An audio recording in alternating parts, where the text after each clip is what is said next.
Minha filha disse para o marido que eu já não servia nem para cuidar dos meus netos. Então, naquela mesma noite, eu comecei a cuidar mais de mim. O silêncio tem camadas. Há o silêncio da paz, o silêncio do sono e o silêncio que precede o desabamento de uma vida inteira. Eu estava na cozinha, terminando de polir as taças de cristal que foram da minha avó. O jantar tinha acabado. Beatriz e Vinícius ainda estavam à mesa, as vozes baixas se misturando ao som da chuva lá fora. Eu ia entrar para oferecer o café, mas o som do meu próprio nome me fez estancar. Não dá mais, Vinícius. O cheiro de guardado que ela exala, as manias. Hoje, ela esqueceu o casaco do Léo na escola. Ela já não serve nem para cuidar dos netos, quem dirá para manter a dinâmica desta casa. A voz era de Beatriz. Minha filha. Vinícius, o marido dela, respondeu com uma frieza que me gelou a espinha. Eu avisei. Ela está ocupando a suíte principal enquanto nós estamos espremidos. Se ela não tem mais utilidade com as crianças, talvez seja hora de procurar aquele lugar que visitamos no mês passado, o Recanto das Acácias. É digno, Beatriz. E libera o espaço que precisamos para o seu novo escritório. Não serve nem para cuidar dos netos. As palavras da minha filha não entraram pelos meus ouvidos. Elas cravaram no meu peito como estilhaços de vidro. Eu senti meu rosto esquentar, enquanto minhas mãos, as mesmas mãos que a embalaram quando ela tinha cólica, as mesmas mãos que restauraram quadros centenários para pagar a faculdade dela, agora tremiam. Eu não era mais a mãe. Eu era um objeto perdendo a validade. Um móvel antigo que já não combinava com a decoração moderna da vida deles. Sabe, eu peço licença para parar essa história por um segundo. Olhando agora, parece um pesadelo, não é? Mas eu sei que, enquanto eu falo, você talvez esteja lembrando de alguém que te fez sentir assim. Descartável. Como se tudo o que você fez até hoje tivesse sido apenas uma obrigação sem valor. Se você, assim como eu, não suporta a ingratidão e acredita que a nossa dignidade não tem prazo de validade, já se inscreve aqui no canal. Vamos caminhar juntas nessa história. E me conta aqui nos comentários, de onde você está me ouvindo hoje? Eu quero muito saber quem está aqui comigo, segurando a minha mão. Eu não entrei na sala. Não gritei. Não deixei a taça cair. A elegância é, antes de tudo, um mecanismo de defesa. Voltei para a cozinha. Respirei o ar úmido da noite e olhei para as paredes daquele casarão. Beatriz e Vinícius agiam como se fossem os donos, apenas porque eu os deixei entrar quando as dívidas deles quase os levaram à falência 5 anos atrás. Eles esqueceram que as escrituras não mentem. Eles esqueceram que eu não era uma inquilina da minha própria vida. Subi as escadas em silêncio, evitando o degrau que rangi. No meu quarto, abri a gaveta secreta da minha escrivaninha de carvalho. Ali, entre cartas antigas e o cheiro de lavanda, estava o cartão de Arnaldo, corretor de imóveis de alto padrão, especialista em discrição. Peguei o celular. Eram 10h15 da noite. Arnaldo? Desculpe a hora. Sou eu, Marta. Sim, a decisão está tomada. Quero colocar o casarão à venda. Mas tem uma condição. O anúncio deve ser privado e eu quero que a primeira visita seja agendada para o final desta semana. Sim, eu vou me mudar. Está na hora de voltar a viver onde eu seja bem-vinda. Desliguei. O coração, que antes disparava de dor, agora batia com uma calma gélida. Eu olhei para o meu reflexo no espelho. Eu não via uma idosa cansada. Eu via a mulher que reconstruiu obras de arte destruídas pelo tempo. E agora eu ia restaurar a mim mesma. Enquanto eu esperava o sono que não vinha, as paredes do meu quarto pareciam projetar as sombras do passado. Beatriz não nasceu com aquele tom de voz gelado. Vinícius não chegou à minha vida com aquela arrogância administrativa. Houve um tempo em que eu era o sol em torno do qual o universo de Beatriz girava. Eu me lembro de 1996, o ano em que o pai dela nos deixou prematuramente. Eu fiquei com um casarão imenso, uma filha de 7 anos e uma coleção de quadros que precisavam de restauro, assim como a minha alma. Para dar a Beatriz o melhor, eu trabalhei até que minhas digitais quase sumissem. Eu passava a madrugada sob a luz fria de uma luminária, usando bisturis e solventes para devolver a cor a telas de 3 séculos atrás. Meus dedos doíam, minhas costas queimavam, mas quando eu olhava para o lado e via Beatriz dormindo no sofá do ateliê, cercada por livros caros de arquitetura que eu fazia questão de comprar, a dor desaparecia. Cada viagem de estudos dela para a Europa, cada parcela da faculdade de elite, cada vestido de noiva de seda pura, tudo saiu daquelas telas. Eu vendi partes da minha herança, peça por peça, para que ela nunca sentisse o peso da escassez. Eu achava que estava construindo o futuro dela. Hoje, percebo que estava apenas construindo o pedestal onde ela subiria para me chutar. Mãe, você é meu porto seguro, ela dizia no dia do seu casamento. Vinícius, por sua vez, apertava minha mão com uma gratidão que parecia eterna quando eu os recebi nesta casa 5 anos atrás, depois que a empresa dele enfrentou problemas financeiros. Ele dizia que eu estava salvando a família, que o casarão era grande demais para uma pessoa só e que seria um prazer dar vida nova a esses corredores. Vida nova. Como eu fui ingênua. A vida nova que eles trouxeram foi me empurrar, centímetro a centímetro, para os cantos escuros da casa. Primeiro foi o meu ateliê, que virou o quarto de brinquedos.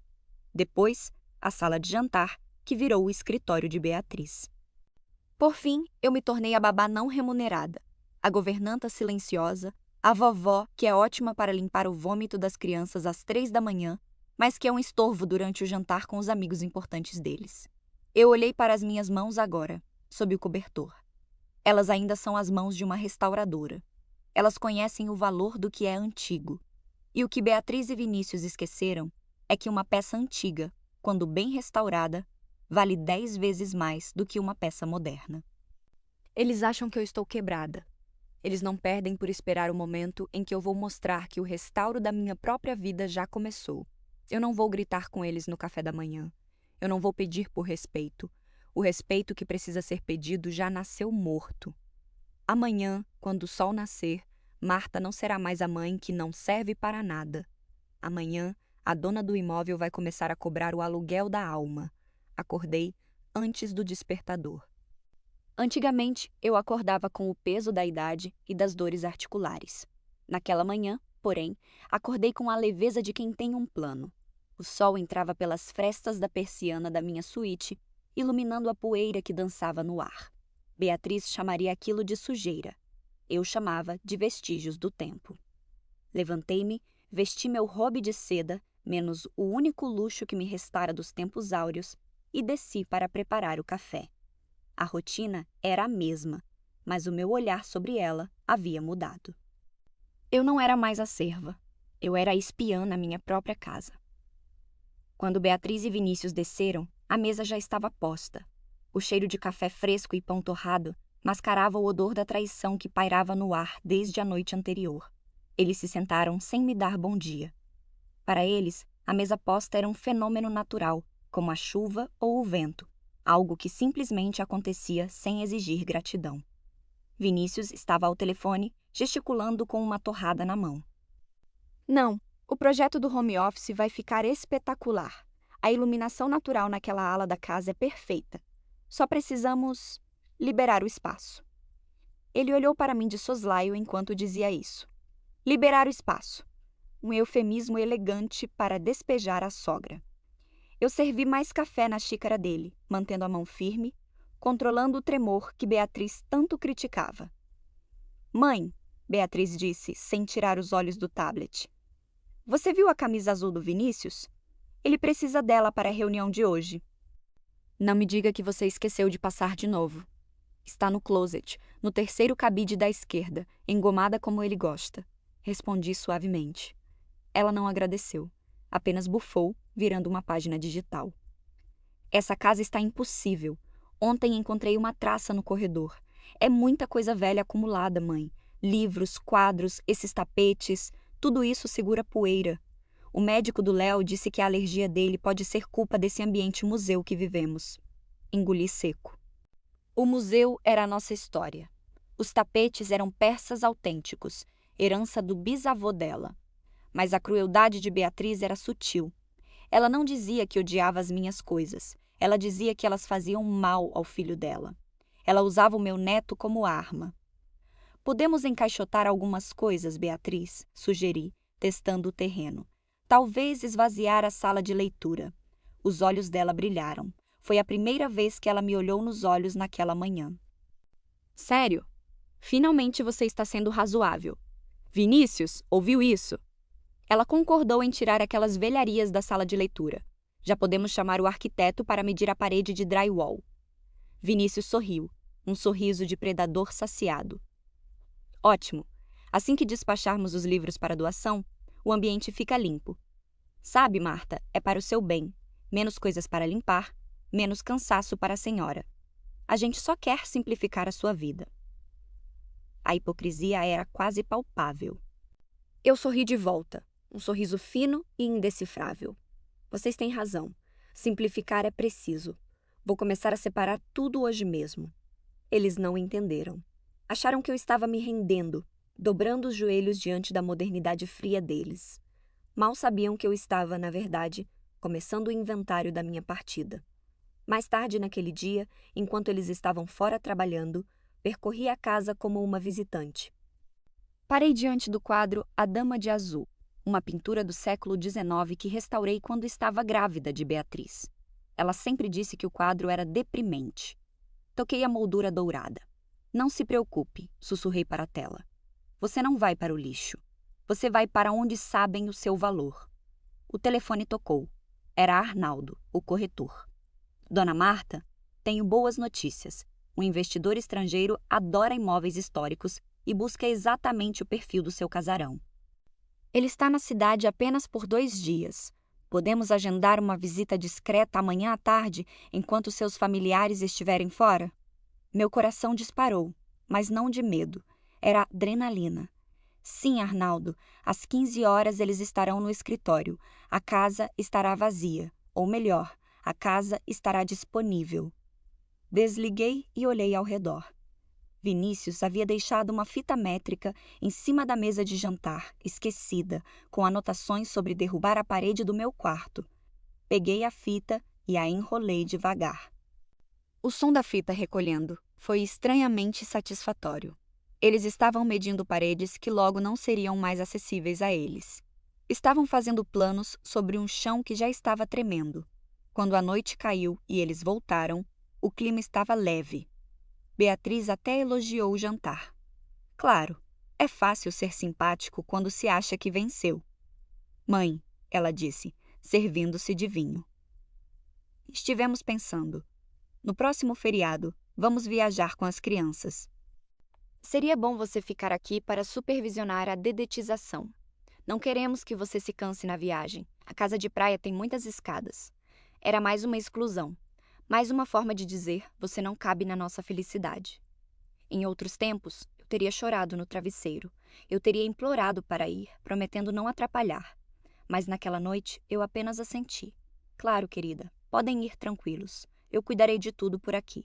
E eu cuidaria mesmo. Cuidaria de garantir que quando eles voltassem dessa viagem, a fechadura não fosse mais a mesma. A dedetização que eu faria seria muito mais profunda do que eles imaginavam. Eu estava prestes a limpar a casa da única praga que realmente a destruía, a ingratidão. A esperança é uma erva daninha teimosa.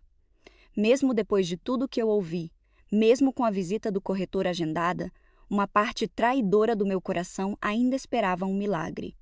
Talvez um obrigado, mãe, sincero. Talvez um abraço espontâneo do meu neto Léo, sem que Beatriz o puxasse para longe dizendo que eu estava empoeirada. Mas a manhã de quarta-feira veio para arrancar essa erva daninha pela raiz, sem anestesia. Eu estava na varanda, regando as orquídeas que cultivei por 20 anos. A porta da sala estava entreaberta. Beatriz e Vinícius tomavam o segundo café da manhã, aquele que eles reservavam para os momentos de planejamento estratégico, longe dos meus ouvidos. Mas o vento soprava a favor da verdade naquela manhã. Aquele quadro no hall, Vinícius. A voz de Beatriz era estridente. Aquele com a moldura barroca pesada. Precisa sair. O decorador disse que destoa do conceito minimalista que queremos implantar para a festa de aniversário do Léo. O da paisagem escura? Vinícius perguntou com a boca cheia. O que vamos fazer com ele? Colocar no porão junto com as outras tralhas da sua mãe? Não, o porão já está cheio, ela respondeu impaciente. Pensei em vender. Passou um caminhão de compro móveis usados aqui na rua ontem. Devem dar uns R$ 200 pela moldura. A tela em si é velha, está craquelada, ninguém vai querer. Mas R$ 200 já pagam as flores do centro de mesa. O regador escorregou da minha mão, molhando meus pés. O frio da água me trouxe de volta à realidade. R$ 200. Eles estavam falando de O Crepúsculo no Vale, uma obra original de um pintor acadêmico do século XIX, que eu restaurei com bisturi e lupa durante 6 meses em 1988. Aquele quadro não valia R$ 200. A última avaliação, feita por uma casa de leilões de Londres há 5 anos, estimava o valor em US$ 80.000. E minha filha, a arquiteta culta, a mulher que eu eduquei nas melhores escolas, queria trocá-lo por flores de centro de mesa. Não era apenas ignorância. Era um desdém profundo por tudo que eu representava.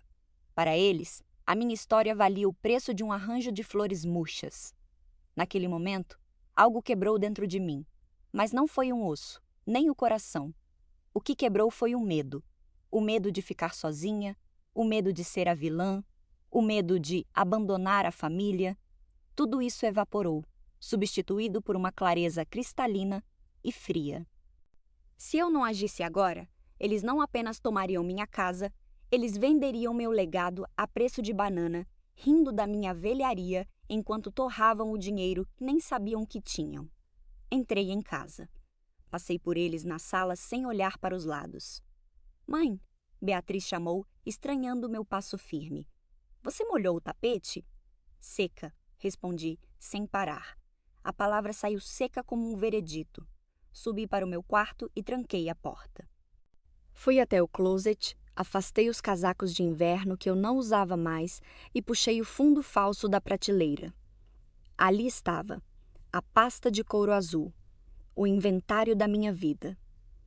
Abri a pasta sobre a cama, meus dedos agora firmes percorreram os documentos. A escritura da casa. Proprietária única, Marta Alencar. Sem usufruto, sem doação em vida. A casa era minha, tijolo por tijolo. As apólices de seguro das obras de arte. Os certificados de autenticidade. Eu comecei a somar mentalmente. O casarão histórico, valorizado pela localização nobre. A coleção de arte que Beatriz chamava de lixo.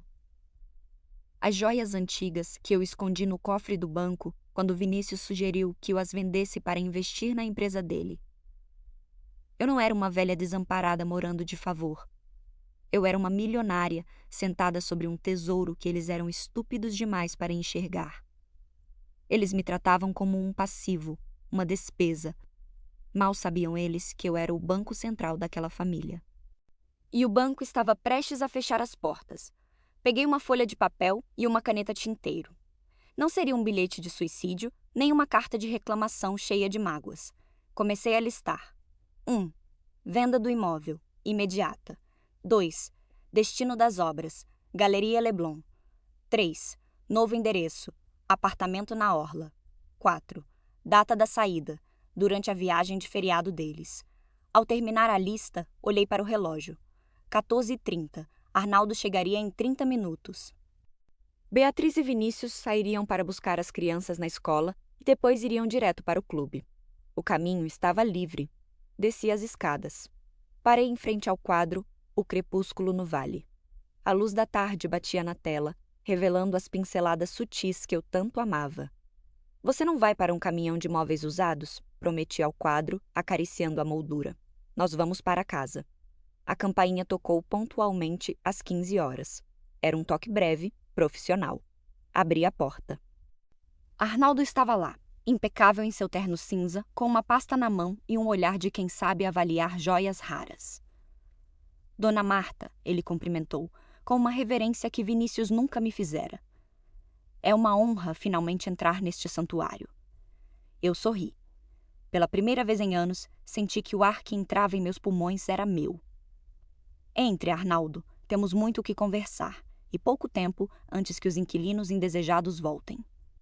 Eu o guiei pela sala, apontando os detalhes, não como uma avó cansada, mas como a curadora da minha própria existência. A venda da casa não era mais uma possibilidade, era uma necessidade cirúrgica. Eu ia amputar a convivência tóxica para salvar o resto da minha vida. E Deus me perdoe, eu estava começando a sentir o prazer da antecipação. O dia seguinte amanheceu com uma urgência diferente. Eu não vesti o avental surrado que usava para preparar o café da manhã deles. Escolhi um conjunto de linho cru, antigo, mas de corte impecável, e coloquei os óculos escuros que escondiam não só as olheiras, mas a nova determinação do meu olhar. Vou visitar a Lourdes, anunciei na cozinha, enquanto Beatriz procurava freneticamente as chaves do carro. Ela não anda bem de saúde. Beatriz nem levantou a cabeça. Tá, mãe, só não demora. O Vinícius encomendou umas luminárias novas e elas chegam depois do almoço. Alguém tem que estar aqui para receber. Alguém. Eu era esse alguém genérico. O porteiro, a recepcionista, a mãe. Saí de casa sentindo o vento no rosto como se fosse a primeira vez em anos. Chamei um táxi na esquina, longe dos olhares curiosos dos vizinhos. O destino não era a casa de Lourdes, que Deus a tenha, mas o escritório de advocacia no centro da cidade. O prédio era imponente, com vidros espelhados que refletiam o céu cinzento. Ao entrar no elevador e apertar o botão do 15º andar, senti um frio na barriga. Não era medo de altura, era medo da liberdade. Durante 5 anos, fui condicionada a pedir permissão para tudo. Agora, eu estava prestes a assinar papéis que mudariam o destino de 3 gerações sem pedir autorização a ninguém. Dr. Siqueira me recebeu com a cortesia reservada aos clientes antigos e solventes. O escritório cheirava a madeira e café forte. Ele estendeu os documentos sobre a mesa de mogno. Dona Marta, revisei toda a documentação, disse ele, ajustando os óculos. A casa está, de fato, integralmente em seu nome. A senhora tem o usufruto e a propriedade plena. Não há doação, não há cláusulas de herança antecipada. Legalmente, Beatriz e Vinícius são hóspedes, e hóspedes que não pagam aluguel não têm direito de posse. Senti um alívio físico, como se tirassem uma tonelada dos meus ombros. Eles agiam como donos, falavam como donos, reformavam como donos. Mas no papel, no mundo real da lei, eles eram apenas visitas que se estenderam demais. E quanto à venda? Perguntei, minha voz saindo mais firme do que eu esperava. O contrato de promessa de compra e venda está pronto. O investidor que o Sr. Arnaldo trouxe é sério. O pagamento será à vista, depositado em uma conta judicial até a transferência da escritura. O valor, ele hesitou, empurrando um papel com um número impresso em negrito. É este aqui. Olhei para o número. Era o suficiente para comprar 2 apartamentos de luxo na orla e ainda viver com conforto pelo resto dos meus dias. Era o valor da minha dignidade, atualizado com juros e correção monetária. Peguei a caneta. Minha mão pairou sobre a linha pontilhada. Por um segundo, a imagem de Beatriz criança, correndo pelo jardim daquele casarão, veio à minha mente. Estaria eu sendo cruel? Estaria eu traindo o sangue do meu sangue? O celular vibrou na bolsa. Era Vinícius. Dona Marta, a voz dele era impaciente. O entregador está no portão e ninguém atende. Onde a senhora se meteu? A Beatriz disse que a senhora ia voltar logo. A culpa evaporou instantaneamente. Estou no trânsito, Vinícius. O motorista do táxi errou o caminho. Peça para o entregador esperar ou volte você para receber suas luminárias. Voltar eu? Estou no meio de uma reunião. Isso é inaceitável, Dona Marta. A senhora tinha um compromisso conosco. Desliguei o telefone sem responder. Um compromisso. Eu tinha um compromisso, sim. Comigo mesma. Assinei o documento. A tinta preta marcou o papel definitivo e irrevogável. Parabéns, Dona Marta, disse o Dr. Siqueira, recolhendo a pasta. A senhora acaba de fazer um excelente negócio. O dinheiro estará na sua conta em 48 horas. A desocupação do imóvel está marcada para a data que a senhora estipulou, dia 15, durante o feriado. Saí do escritório flutuando. A cidade parecia mais brilhante. Entrei em uma padaria chique e pedi um cappuccino e um croissant. Sentei-me à janela e observei as pessoas passando. Ninguém ali sabia que aquela senhora de linho, tomando café sozinha, carregava uma granada no bolso. Uma granada que explodiria a zona de conforto de 2 ingratos. Passei no banco antes de voltar. Acessei o cofre particular. As joias de família estavam lá. O colar de pérolas, os brincos de esmeralda, o anel de rubi da minha mãe. Vinícius já havia insinuado várias vezes que joias paradas são dinheiro morto. Peguei tudo. Coloquei em uma bolsa discreta dentro da minha sacola. Não deixaria nada para trás. Nem 1 grama de ouro, nem 1 grama de afeto que não fosse recíproco. Ao voltar para casa, encontrei o pacote das luminárias jogado por cima do portão, amassado pela chuva que começara a cair. Entrei na sala e vi Beatriz furiosa no sofá. Mãe, você tem ideia do transtorno?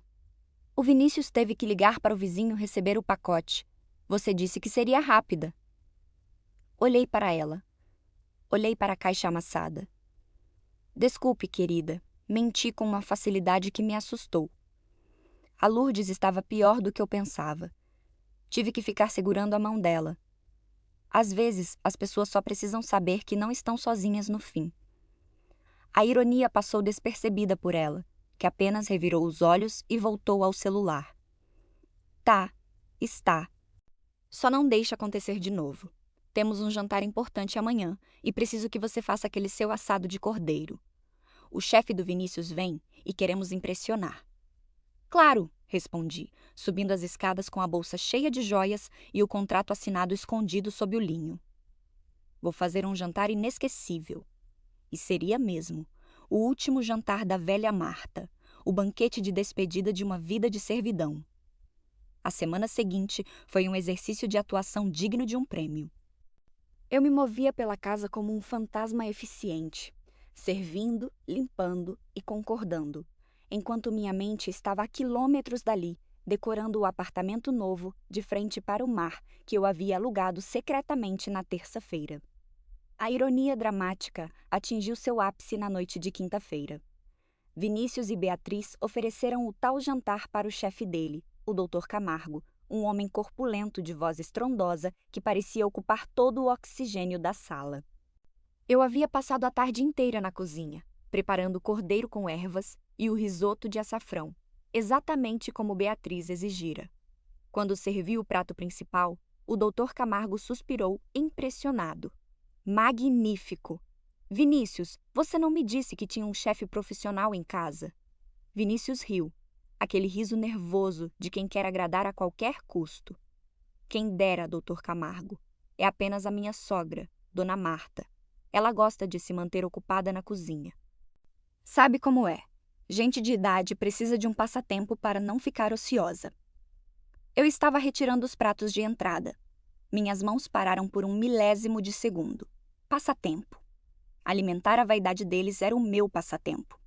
Em outros tempos, eu teria sentido vergonha. Agora, senti apenas uma calma gélida. Eu era invisível para eles, e a invisibilidade é o superpoder dos espiões. A casa é espetacular, continuou o chefe, olhando para o teto alto com sancas de gesso originais. Esses casarões antigos têm uma alma que os modernos não conseguem replicar. Exatamente, Beatriz interveio, servindo mais vinho na taça do convidado. Mas precisa de atualização. Estamos com um projeto ambicioso, Dr. Camargo. Vamos derrubar essa parede aqui para integrar a sala com o jardim de inverno. E o quarto da minha mãe, que é enorme e mal aproveitado, vai virar o home office do Vinícius e uma brinquedoteca para as crianças. Vamos modernizar tudo. Eu voltei para a cozinha com a travessa vazia. Eles estavam brindando a destruição do meu santuário. Vinícius falava em gastar o bônus anual na reforma. Beatriz falava em contratar uma equipe de demolição para a semana seguinte. Eles estavam gastando dinheiro que não tinham em uma casa que já não lhes pertencia. Enquanto lavava a louça fina, ouvi Vinícius dizer: O projeto está orçado em 200 mil, mas vai valer cada centavo. A valorização do imóvel vai ser astronômica. Eu quase sorri para a espuma do detergente. Eles estavam investindo em vento. Cada plano, cada sonho de grandeza que eles construíam naquela mesa de jantar era um tijolo em um castelo de areia que a maré da minha assinatura já estava levando embora. Nos dias que se seguiram, a farsa continuou. O arquiteto veio na sexta-feira de manhã, um rapaz jovem, arrogante, que nem sequer me cumprimentou ao entrar. Beatriz o guiou pela casa como uma rainha apresentando seus domínios. Aqui, no quarto dela, Beatriz apontou para a minha cama, onde eu havia passado noites em claro chorando a viuvez. Vamos colocar uma parede de vidro. Quero luz natural para os seus projetos, amor. Vinícius assentiu, satisfeito. E o piso? Esse taco de madeira é muito barulhento. Vamos arrancar e colocar porcelanato líquido, cinza-cimento, bem industrial, decretou Beatriz. Eu estava no canto, dobrando roupas de cama. Beatriz virou-se para mim, não para pedir opinião, mas para comunicar a sentença. Mãe, você vai precisar esvaziar esse quarto antes do fim do mês. Vamos transferir suas coisas para o quarto de serviço lá embaixo. É menor, mas é mais aconchegante para você e fica perto da lavanderia, o que facilita o seu dia a dia. O quarto de serviço. O cubículo sem janelas ao lado da área de serviço. Aquele era o lugar que eles achavam adequado para a mulher que lhes deu tudo. Claro, Beatriz, respondi, alisando o lençol com cuidado excessivo. O quarto de serviço está ótimo. É bom ficar perto das máquinas. O barulho me faz companhia. Eles trocaram um olhar de alívio. A velha não ia criar caso. O caminho estava livre. E mãe? Vinícius acrescentou, consultando a agenda no celular. Sobre o feriado. Nós saímos na terça-feira de madrugada para a casa de praia. A dedetizadora vem na quarta de manhã. A senhora precisa estar aqui para abrir a porta para eles. Deixei o dinheiro do serviço em cima da geladeira. Pode deixar, Vinícius. Eu estarei aqui para receber quem tiver que receber. Eles não perceberam a ambiguidade. Eles não sabiam que a dedetizadora que eu receberia não trazia veneno para baratas, mas caixas de madeira e plástico bolha para obras de arte. A noite de segunda-feira, a véspera da viagem deles, foi a mais longa da minha vida. Eu estava sentada na poltrona da sala, no escuro, observando a casa dormir. As malas deles já estavam prontas no hall, etiquetas de grife brilhando sob a luz da lua. Eu havia passado os últimos 3 dias retirando peça por peça as joias e documentos importantes, escondendo tudo em uma mala velha de couro que ficava no fundo do meu armário, onde Beatriz jamais olharia por medo de ácaros. A casa respirava. O relógio de pêndulo tiquetaqueava ritmado, contando os segundos para a alvorada da minha libertação. Eu não sentia raiva. A raiva é quente, passional. O que eu sentia era a frieza cirúrgica de quem vai extrair um tumor. Levantei-me e caminhei até a mesa de jantar, onde o projeto da reforma estava aberto. Passei a mão sobre a planta baixa desenhada em papel azul. Ali estava o home office do Vinícius, desenhado sobre o meu quarto. Ali estava a área gourmet, desenhada sobre o meu jardim de orquídeas. Peguei uma caneta vermelha que estava por ali. Tive um impulso infantil de riscar tudo, de escrever cancelado em letras garrafais. Mas me contive. A elegância, lembrei a mim mesma, a vitória não precisa gritar, ela basta existir. Deixei a caneta no lugar, intacta.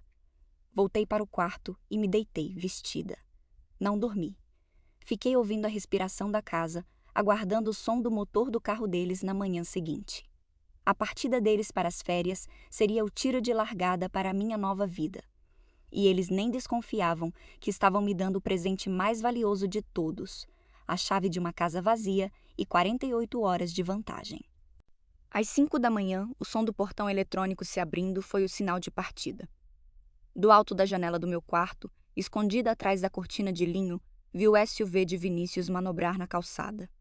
Beatriz estava no banco do carona, provavelmente reclamando do horário, e as crianças dormiam no banco de trás, alheias ao fato de que aquela era a última vez que cruzariam aquele portão como moradores. Esperei o carro dobrar a esquina. O silêncio que se seguiu não era o silêncio opressor de antes. Era o silêncio de um palco vazio antes do grande espetáculo. Às 7 horas, pontualmente, 3 caminhões brancos e sem logomarca estacionaram na porta. Arnaldo estava à frente da equipe.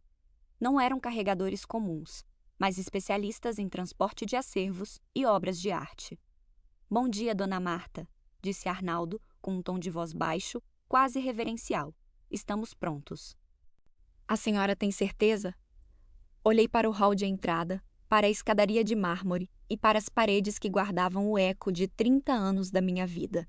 "Nunca tive tanta certeza de nada, Arnaldo. Podem começar pelos quadros."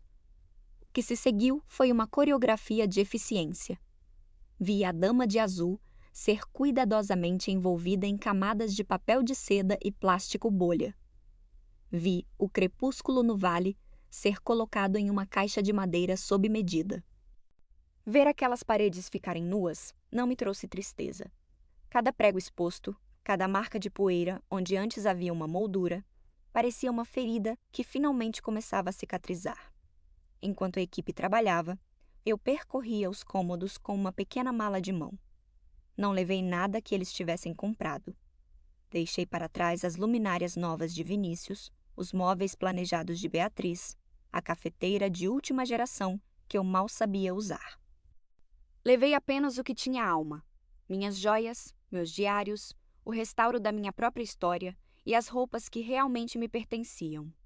Ao meio-dia, a casa estava irreconhecível. Sem os tapetes persas, sem as obras de arte e sem o mobiliário antigo que eu trouxera de herança, o casarão revelou sua verdadeira face para Beatriz e Vinícius, uma carcaça fria e vazia. Sem as minhas coisas, a casa não tinha o status que eles tanto amavam exibir para os amigos. Subi até o quarto que eles planejavam transformar em escritório. Estava vazio. As paredes brancas pareciam maiores, mais distantes. Fui até o quarto de serviço, onde Beatriz pretendia me alojar. Entrei ali por um momento e fechei a porta. O espaço era sufocante. Imaginei-me vivendo ali, ouvindo o barulho das máquinas de lavar, esperando as migalhas de atenção deles entre um projeto e outro. Um calafrio percorreu minha espinha. A liberdade é cara, mas a servidão é um preço que eu não estava mais disposta a pagar. Voltei para a sala de jantar. A grande mesa de carvalho, onde tantas vezes fui humilhada pelo silêncio ou pelo desdém, era agora o meu altar. Retirei da bolsa um envelope pardo, pesado. Dentro dele, uma cópia da escritura com o carimbo de vendido.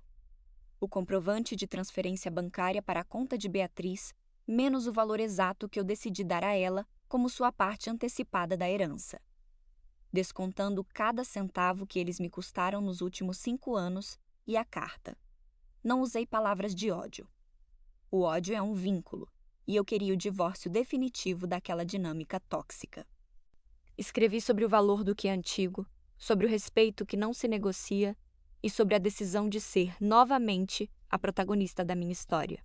"Beatriz", dizia o trecho final. "Você me disse que eu não servia mais nem para cuidar dos seus filhos. Você estava certa. Eu não nasci para servir. Eu nasci para viver." A casa está vendida. O novo proprietário assume em 72 horas. Sugiro que usem o dinheiro que deixei no envelope para encontrar um lugar que combine com o novo conceito minimalista de vocês. Com amor, Marta. Deixei a carta no centro da mesa, com a chave reserva por cima, servindo de peso. Arnaldo apareceu na porta. "Tudo carregado, Dona Marta. O apartamento na orla já está com a equipe de desembarque aguardando. A senhora vem?" Dei uma última olhada ao redor. O casarão que um dia foi meu lar agora era apenas um imóvel. Saí e fechei a porta principal. O som da fechadura correndo foi o ponto final de um capítulo de 1000 páginas. Entrei no carro de Arnaldo sem olhar para trás. Enquanto nos afastávamos, vi pelo retrovisor a fachada imponente da casa diminuindo. Eu não estava fugindo. Estava indo ao encontro da mulher que Beatriz pensou ter apagado, mas que apenas estava esperando o momento certo para brilhar novamente, longe das sombras da ingratidão. O feriado terminou com um pôr do sol alaranjado, mas para Beatriz e Vinícius, o retorno para casa tinha o sabor da antecipação. Eles entraram no carro na casa de praia, fazendo planos em voz alta. Vinícius já havia agendado a entrega do novo piso de porcelanato e Beatriz revisava no celular as fotos de móveis minimalistas que substituiriam as velharias da mãe. Eles chegaram ao casarão no final da tarde de terça-feira. As crianças, exaustas, correram para o portão. Vinícius estacionou o SUV e estranhou o silêncio da rua. Não havia luzes acesas na fachada, o que era incomum, já que Marta sempre deixava a luz da varanda pronta para recebê-los. Beatriz abriu a porta principal. O primeiro impacto não foi o que ela viu, mas o que ela ouviu: o eco. O som dos seus passos, que antes era abafado pelos tapetes persas, agora batia nas paredes nuas e voltava como um chicote. Ela apertou o interruptor da sala. O lustre de cristal havia sumido. Em seu lugar, apenas fios cortados pendiam do teto. A sala imensa, que antes transbordava história e arte, estava deserta. Não havia quadros, não havia poltronas, não havia mesa de centro de jacarandá. As marcas de poeira nas paredes eram os únicos fantasmas da coleção de arte que Beatriz pretendia vender por centavos. Vinícius entrou logo atrás, carregando as malas. Ele estancou no meio do hall. O pânico subiu pelo seu pescoço como uma maré quente. Ele correu até o escritório que estava montando, nada. Correu até o quarto de Marta, vazio. Nem uma peça de roupa, nem um porta-retratos, nem o cheiro de lavanda que ele tanto criticava. "Mãe", Beatriz gritou, sua voz falhando. "Mãe, cadê você? Que brincadeira é essa?" Eles caminharam até a sala de jantar. A única peça de mobiliário que restava era a grande mesa de carvalho, pesada demais para ser movida às pressas, agora solitária no centro do cômodo vazio. E ali, sob a luz fraca que vinha da rua, estava o envelope pardo. Vinícius o abriu com as mãos trêmulas. Ele não leu a carta primeiro. Seus olhos foram direto para o documento com o selo do cartório.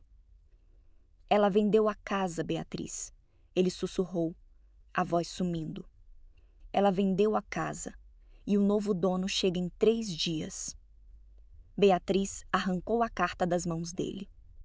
Enquanto lia as palavras calmas e elegantes de Marta, o mundo de privilégios que ela havia construído sobre o sacrifício da mãe começou a desmoronar. Marta não tinha deixado o ódio, ela tinha deixado a conta. O valor no cheque era generoso para uma herança, mas ridículo diante do custo de vida que eles mantinham. Sem o casarão como garantia, sem as obras de arte para liquidar suas dívidas ocultas e, principalmente, sem a governanta invisível para manter a engrenagem da vida deles funcionando, eles eram apenas 2 adultos arrogantes prestes a enfrentar o aluguel. 6 meses se passaram. O novo endereço de Marta não tem eco, exceto das ondas do março. O apartamento na orla é inundado pela luz da manhã. Não há cheiro de guardado aqui. Há o cheiro de maresia e de café preparado sem pressa. Marta está sentada em sua nova varanda, diante de um cavalete. Ela não está restaurando uma obra para pagar as contas de ninguém. Ela está pintando uma tela nova, autoral, com cores que ela mesma escolheu. Suas mãos, as mesmas que Beatriz disse que não serviam para nada, agora criam beleza por puro prazer. O telefone toca. É uma mensagem de Beatriz. Marta não ignora, mas também não corre para atender. Ela termina de traçar uma linha azul no horizonte da tela antes de olhar o visor. Beatriz pede dinheiro para a matrícula da escola de Léo. Diz que o apartamento onde estão morando é pequeno demais, que o barulho é insuportável, que Vinícius está sob pressão no trabalho. Marta suspira, mas não sente a antiga pontada de culpa. Ela responde com a calma de quem encontrou o próprio centro. "Sinto muito pelas dificuldades, querida. Tenho certeza de que, com a sua formação e a do Vinícius, vocês encontrarão uma solução. Como você mesma disse, a vida precisa de modernização e praticidade. Estou torcendo por vocês." Ela desliga o aparelho e volta para sua pintura. A lição que a vida ensinou a Marta, e que ela agora saboreia em cada momento de silêncio, é que o respeito não é algo que se herda, nem algo que se exige. O respeito é o território que você delimita ao redor de si mesma. Muitas vezes, as pessoas que mais amamos nos tratam como se fôssemos o alicerce de uma casa, essenciais para sustentar o teto, mas invisíveis porque estamos sob os pés deles. Marta decidiu que não seria mais alicerce. Ela decidiu ser o horizonte. A velhice não é o fim da utilidade, é o início da liberdade para quem tem a coragem de não aceitar menos do que o próprio valor. Marta olha para o mar e sorri. Ela não é mais a mãe que não serve para cuidar dos netos. Ela é a mulher que finalmente aprendeu a cuidar de si mesma. E ela descobre enquanto o pincel toca a tela, é a obra de arte mais difícil e mais bela que ela já restaurou.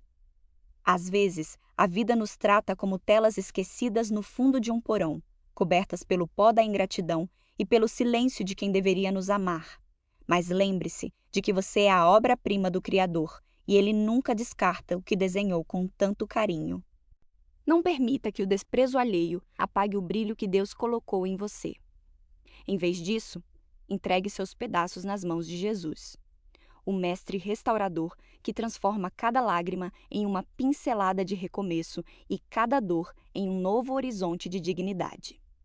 Confie, pois ele está removendo o que é velho para revelar a mulher forte e renovada que você nasceu para ser, provando que, sob o olhar dele, o seu valor é eterno e o seu sol nunca deixa de brilhar. Se essa história de hoje tocou seu coração e renovou as suas forças, por favor, deixe o seu like neste vídeo. É um gesto simples para você, mas que ajuda essa mensagem de esperança a chegar em outras mulheres que precisam se levantar. Se você ainda não faz parte da nossa família, clique em inscrever-se e ative o sininho. Aqui, nós não contamos apenas histórias, nós compartilhamos vida. E eu quero te perguntar, qual foi a maior lição que a Marta te ensinou hoje? Escreve aqui nos comentários. Eu me valorizo, se você chegou até o final comigo. Um beijo no seu coração. Fique com Deus e até a próxima história.